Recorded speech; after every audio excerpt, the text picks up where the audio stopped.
Hello, Lake Grove.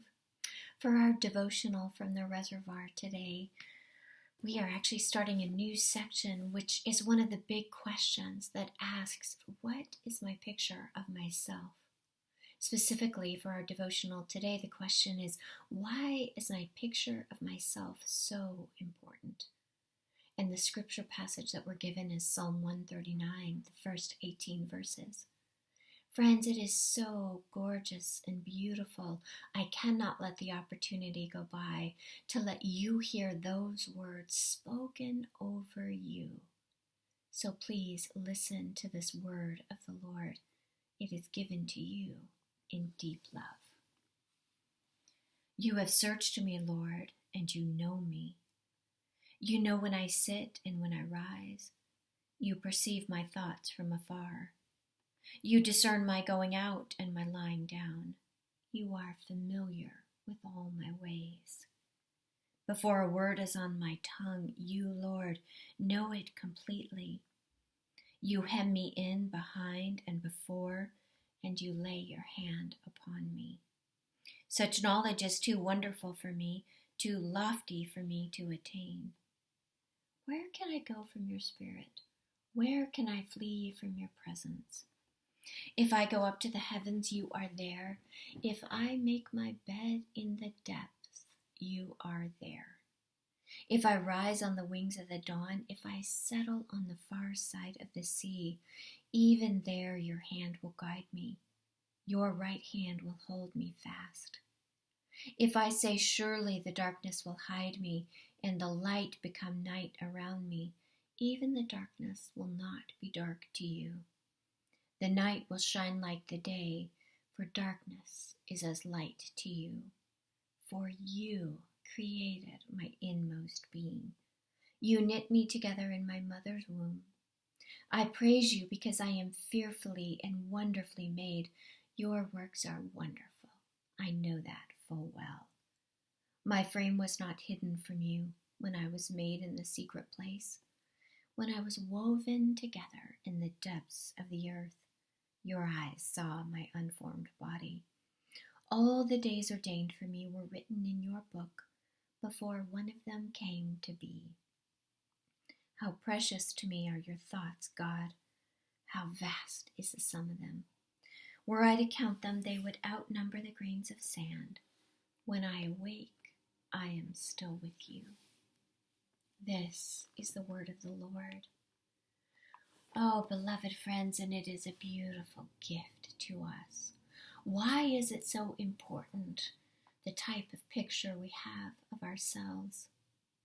It is because being grounded in the beauty and the truth of being fashioned and created by a God who knows and loves us, lets us move and live in the world, not needing to find that acceptance, that love, that being known by anyone else.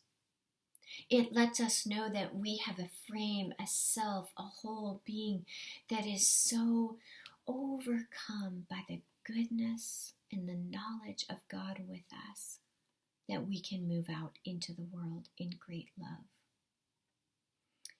Henry Nouwen, a much beloved writer and one who has such a beautiful way with words, talks about this in this way. I want to share this with you.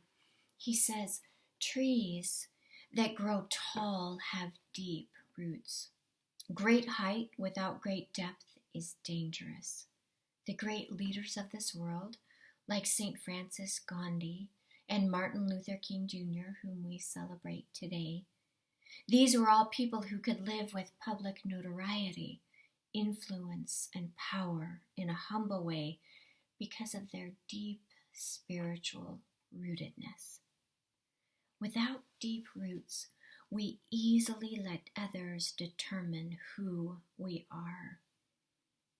And if we then cling to that sense of popularity, listening to the words of others, we lose who we are. And we may find that our way of being in the world, walking in the world, loving in the world, actually becomes a way of harm rather than good. Friends, why is it important for you to have a good, accurate, real picture of yourself, because then you can live the full life you've been given in God, and you can live it in great love, knowing you are accepted, knowing you are knit together with profound grace and beauty, and you can live that in the world. Friends, as we look all around us, we can easily see pictures of those who have let themselves be rooted in something that is far less than them. Far less. Would you choose to be rooted in God, knowing your value, knowing you are accepted and loved?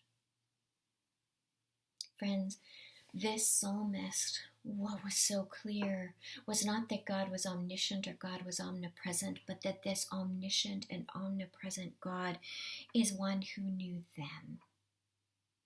That God is the one who knows you.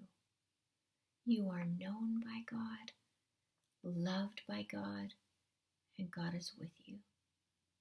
Go in great joy.